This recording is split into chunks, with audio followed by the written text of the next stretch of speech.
nggak sih Anda ngerasa kayaknya ada sesuatu yang lebih besar buat hidup Anda, sesuatu yang unik, yang emang cuma buat Anda? Nah, di bahasan kita kali ini, kita bakal kupas tuntas gimana karunia rohani itu bisa jadi kunci buat membuka semua potensi itu.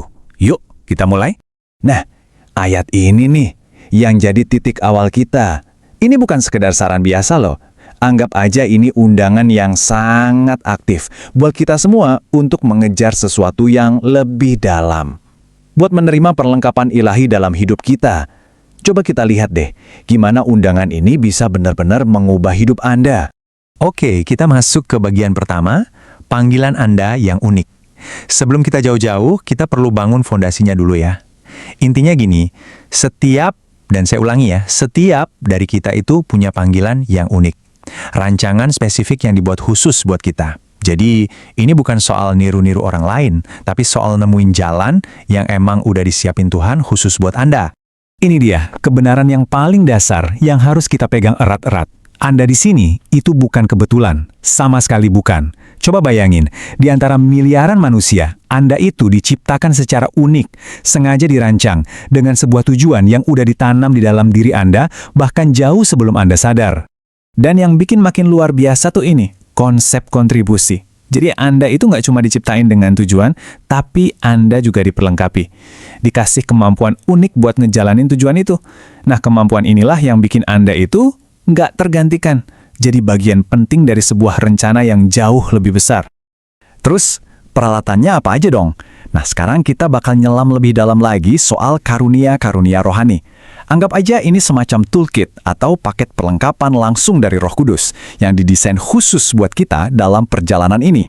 Oke, ini poin utamanya ya, biar kita nggak salah paham. Karunia rohani itu bukan sekedar bakat alami. Beda, ini itu kemampuan ilahi, sebuah wujud nyata dari kuasa Tuhan yang bekerja lewat kita. Dan tujuannya jelas banget, bukan buat pamer atau kemuliaan pribadi, tapi buat membangun komunitas dan melayani orang lain. Coba kita lihat, ada banyak banget ya jenisnya. Ada perkataan hikmat, perkataan pengetahuan, karunia iman, kesembuhan, mujizat, nubuat, membedakan roh, bahasa roh, dan menafsirkan bahasa roh.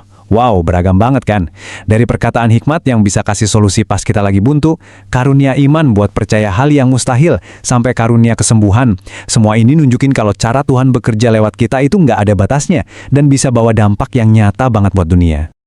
Oke, sekarang kita udah tahu nih apa itu karunia rohani. Pasti pertanyaan selanjutnya di benak Anda adalah, terus gimana caranya saya nemuin dan ngeaktifin karunia saya?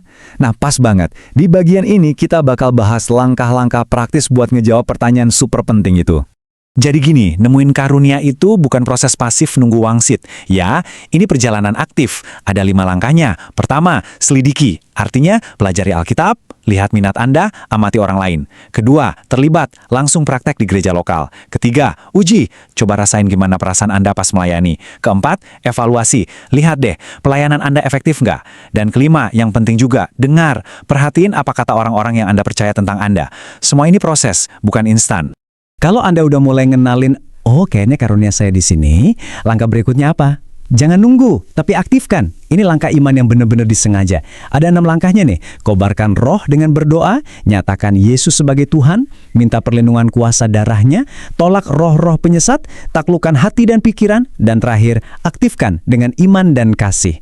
Ini semua soal persiapan rohani, menyerahkan diri, buang semua keraguan, terus maju, dengan iman dan kasih sebagai fondasinya.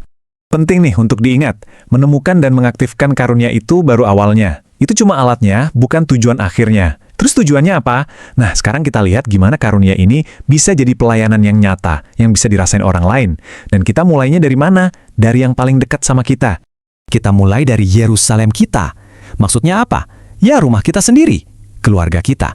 Pelayanan pertama dan paling penting itu mulainya di sini, di antara keluarga inti dan keluarga besar.